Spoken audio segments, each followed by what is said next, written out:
Um, Hello and welcome everyone. I would love to shed some light on this problem called um, elections. Um, in this problem, you basically are given an array.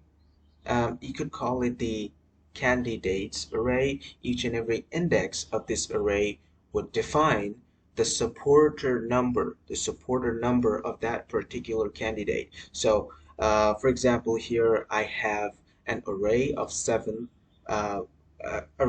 length of seven, which means that I have a bunch of candidates with their defined number here, 0, 1, 2, up until 7. Um, and each and every index value that would define as the value CSF. What do I mean by CSF? CSF means the candidate supporter number frequency or candidate supporter frequency, which means how many supporters support that particular candidate. So you might guess the input could be definitely be n, and the array you would take the array, you would take the number of elements as input. You would also take another value, which is the number c here. What does it define? Uh, what is the variable c that we're also taking input? Well, the value c is the number of supporter, or you could call it the number of people who have not yet decided which candidates they are actually going to vote. So they have not been able to decide which candidates that they're going to actually vote. But these values here, these supporters have actually decided. These people, the values inside each and every indexes, these people have already decided which candidates that they're going to vote. Um, for example, what do we mean by this index? We mean that the candidate with the number 1 will have that much amount of, let's say, if this is x1, x2, blah blah, okay, x3, and so on and so forth. For example, I could call it the x2 number of supporters that that candidate will have. Now, the value c at the end of the in a problem statement, it also said that the people who have not yet decided which candidates that they are going to vote, at the end of the day, what they're going to do is they're going to simply add their supporter at the end of the day. But what will be their supporter? They're actually gonna vote for someone who have not yet decided, but that someone is going to be a candidate with the lowest number, not the value of the array, but the number. What do we mean by the number? We mean by the index here. So c value at the end of the day will get additioned to the lowest index of the candidate number. So initially, before doing any sorts of operations, I could safely say that this c value will get addition with the x1 here, if you know what I mean. That's I think that they were trying to say. So if the value is undecided, it will vote for the candidate with the lowest number. So in particular for this array, you know the lowest number is 0 here, so c will get addition to x1. So that's the final array that we're going to have. Now we're going to start working on to find out, what do we have to find out? We have to find out the minimum number of candidates that needs to be excluded from the election. You could call this array as the election array. The elections for the candidate number I to win the elections. What does it mean? It means that first of all, how would you define which candidate wins? It will win if it does have much more if it does have much more vote than the other candidates. For example, if this value x2 is greater than the rest of the values, you would say that the candidate number 2 is the winner of the election. Now, what we have to figure out? We have to figure out for each and every candidate itself, for each and every candidate itself. I want to, well, let's say that candidate number is I, any number it can be, and I want to make this candidate win the election. Now, in order to make him win the election, of course, it might happen he has less supporters than the other candidates. So that's why they've said that you can actually remove some other candidates from the election in order to uh, make this candidate win the election, because it will have a lesser supporter, if it does have lesser supporter. So basically what you have to do, now that number, for example, okay, let's take the number I here. This guy here, I want to make him win the election. So its value, its supporter value, needs to be greater than each and every one of them, one of the rest. Now, I let's say I observe that okay, this value is greater than CSF. So it would be wise to delete. It would be a better option to remove him from the election, so that so that the number ith candidate wins the election. So um, and also they've said, or one of the other statement that they've said is that once you erase a candidate from the election itself, what's going to happen is what's going to happen to the supporters of that candidate once you erase a candidate from the election. Turns out that would become the number C. That would become the value C, which means they have not yet decided. But what do you do with the value C? What we do at the end of the day, this C variable gets additioned to the lowest number, uh, uh, to the lowest candidate number. So if one would have been erased from the array, for example, for some reasons, then what would have been the lowest number? The lowest number would have been 2. Then you would add the C value to 2. Do you understand my point? That's exactly, I guess, what the problem statement does. Now, what we have to figure out, the minimum number of those candidates. What we have to figure out the minimum number of. So finally, what we have to find out is the minimum number of candidates, which means the values that you're going to erase has to be the minimum number of those in order to make the number ith candidate win the whole election. That's the purpose. So I have to make this value as maximum by doing what? By erasing these other candidates, but it should be as minimum as possible for each and every index, which means for each and every candidates, of course independently. It's not dependent. For each and every candidate, you will reiterate everything, or you would find out the answer by considering the rest of the candidates, of course, for each and every index, or should I call it for each and every number of the candidate number. So how are we going to solve this problem? That's the big question. How are we going to solve this problem? Now, in general, you would wonder, okay, let's start from the beginning by saying that, okay, first I will check what what is the maximum, what's the maximum value, whether the maximum value of the array is the supporter number of the index of the candidate that I am actually trying to maximize. Then you would not need any other operations. The answer will simply be 0. You won't need to add, um, you won't need to add any other, you won't need to erase uh, any other candidates if this value is literally greater than the rest of them.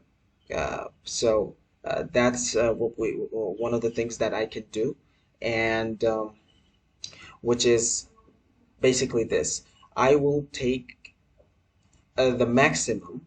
of the three variables. What do you see these in these three variables? Now, CSF is for each and every I. So what I will do for each and every index, okay, I'm coming each and every index inside my for loop. I will check uh, whether the supporter value is greater than the previous P max. What I mean by is the prefix of max. S max is defined by the suffix of max. So the candidates that comes after and the candidates that comes before I, if my value is greater than those values, then definitely I won't need to erase any other candidates. But there's a catch. The catch is uh, they have also stated that in the question in the problem they've also stated that if the maximum value of candidates become equal, what's going to happen? Then what's going to happen is you have to pick uh, the winner as the candidate number with the lowest index. So that is a problem. Why it's a problem that you cannot directly claim if that happens, if let's say the maximum value is 5 and it's CSF, but there's also a Pmax of value 5, okay, and there's, let's say there's also an S max suffix value of max of 5. But according to the problem, the winner would be from the prefix of the candidates, not the candidate that you are trying to find out. So it has to be either greater than the both of them, or if it's equal, then you have to think uh, more deeply in order to solve this problem. So what are you going to do? Then we have to consider the prefix and the suffix. So the general overview is that you will compare these two values, these three values, and whether that's greater than the other, or whether that's less than the other. But another claim that I want to put out is that no matter what the index is, you would always be, you know, you would always be calculating the prefix sum here. You see the prefix sum that I just wrote down here. This is a requirement because why it's a requirement, prefix sum? Because at the end of the day, when you erase a value, that value becomes C, so you have to add something, right? You have to add that value. How would you add it? The best way to do that would be to do the prefix sum, right? That would be the best way to do that. If you erase these two values, then definitely the sum of these two values gets added to this x3. So that's how it actually, goes. The problem basically boils down to, now the answer of the problem boils down to basically three answers. What are those three answers? The three answers are whether it could be uh, if I'm imagining this I to be a zero index meaning the number is starting from 0 till n minus 1. So the answer could either be I, it could either be 0, or it could either be 1 plus I. Now, when that's the thing that I am claiming now. Why is that? You see, why the value can be I. The reason is that um, at the end of the day, what if the conditions that I talked about, that if the CSF value is not greater than any of the Pmax and Smax, and let's imagine that uh, that uh, that maximum value, that Pmax of value, is inside this I. Uh, sorry. let's imagine that the maximum value is actually inside this Pmax index. Inside the prefix, some index inside the prefix, this maximum value is residing. Now, in order to make this one uh, the winner, what would be our best option? What would be our best shot? We have to include that maximum value somehow in here. Otherwise, there is no way. Now, what would be the best way to do that? Well, the best way to do that would be to do the prefix sum. You might wonder, we can also do something like this. If the maximum value is inside the prefix, I just take that maximum value and add it to the CSF, right? I could do that. No, you cannot, because in the question it clearly said that any value, if you erase it, you have to add it to the uh, minimum index number candidate, which means there's no possible reason. Uh, there's no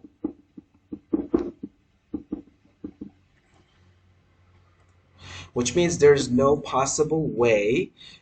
For example, let's just take an example. It would be easier. What if you want to erase it? If you want to erase it, you have to add that number to the beginning index. Do you understand what I mean? You have to do this. Now, if you want to make him a winner, if you want to make this one a winner, you cannot just directly add it here because it needs to get added to the minimum index candidate number. So it's gonna have to be here, added here. Now, the purpose was to add this thing to here. Now, what's the best way to do that? If there's no other way, if you cannot directly add it, what's the best way to do this? You have to erase all of it. What do we mean by that? You add those prefix numbers, right? As the value C does. So you add those prefix, you just erase everything up until here. So you add those numbers, and then you get the answer. And then you can call the answer is these number of indexes I have erased, so the answer is these number of indexes. That's exactly what I talked about when I said the answer, when can the answer be I? Now, when can the answer be 0? That's pretty easy. That's I actually talked about before, because if the CSF value here, if it's greater than the prefix, the maximum of the prefix and the maximum of the suffix, then of course you don't need to erase anything. The number would be 0. The answer would be 0. Now, the another additional case that I've talked about, what was it? That was 1 plus I. Now, when 1 plus I is a necessary part, why this one is one can actually contribute, why we need to contribute this one. You see, this is this was the prefix of max that we talked about, and this is, let's say, the suffix max is here somewhere. I just, let's say it was here. The suffix max is actually here. So the max out of all of these suffix, and we have a prefix max. Well, actually, I think prefix sum would be much more sufficient here. So prefix sum and the suffix max. So 1 will contribute from the suffix of max. What if, when that case can actually arise, what if the maximum value is from the suffix part? Let's say this is the maximum value. Now I want to add this bad boy in here to make this value maximum. Up until now, this value is the maximum out of all the values of the array. But I have to make it and add it to here, but I cannot directly do that. What would I do? I add it in the beginning of this thing. So that's why these values would be added to that prefix sum. And do you know what I mean? When I say that, when I add it, what do we mean? We erasing it. We have to erase it if we want to make this value bigger. Now, when I say this value gets added in here, I erase one extra element, which is coming from the suffix part. And what about the rest of the I? Here, remember this I is zero-based index, so it's I minus one. Basically, it's this I referring to all of these values. Okay, and this one is coming from here. Now, do you understand? I hope you do understand here. Now, there's uh, yeah, I think that's pretty much it. Let's just move on to the code section. Um, Here's the code part. Now, what you would do is simply, that's the initial part. The C value gets added to the first element. Now, I would calculate the prefix sum.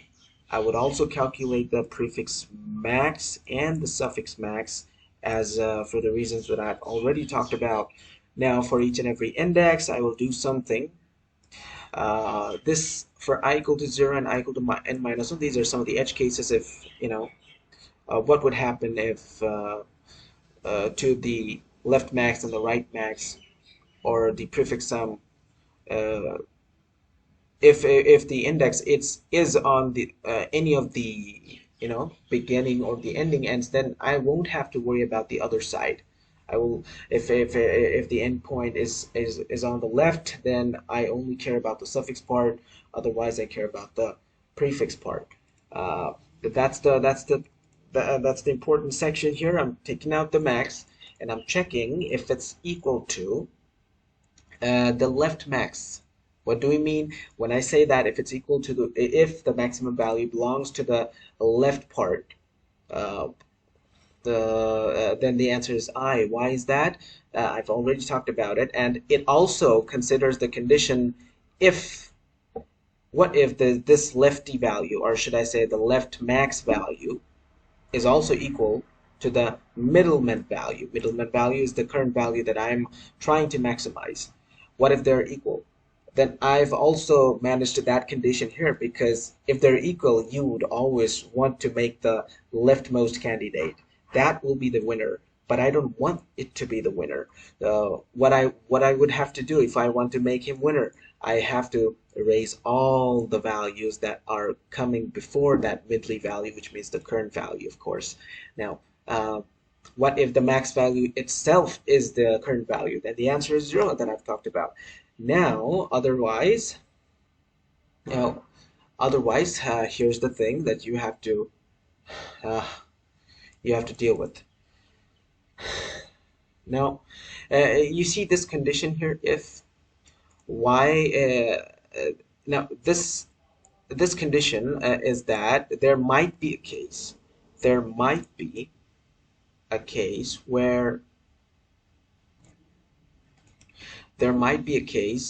where let's say this is the prefix part and this part.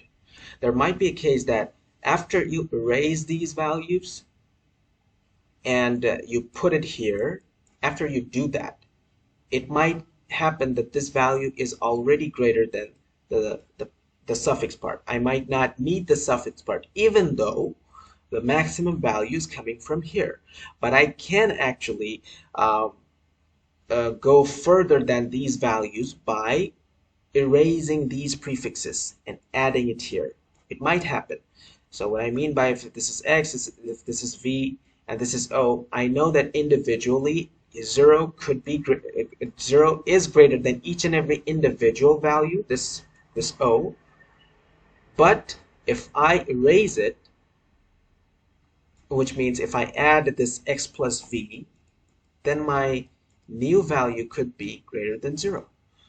0, I mean O. So for that case, I might not need to add this max value. Extra value is not required. So then instead of 1 plus I, it would be only I. But what if that's not the case? Even if after you add that, and still you we're not able to surpass this O, then you definitely have to add it at the beginning because you cannot add it here. So you have to add it at the beginning, meaning you have to erase all of it if you want to track it down here, if you want to drag this thing down here. So that's why the answer would be then 1 plus I.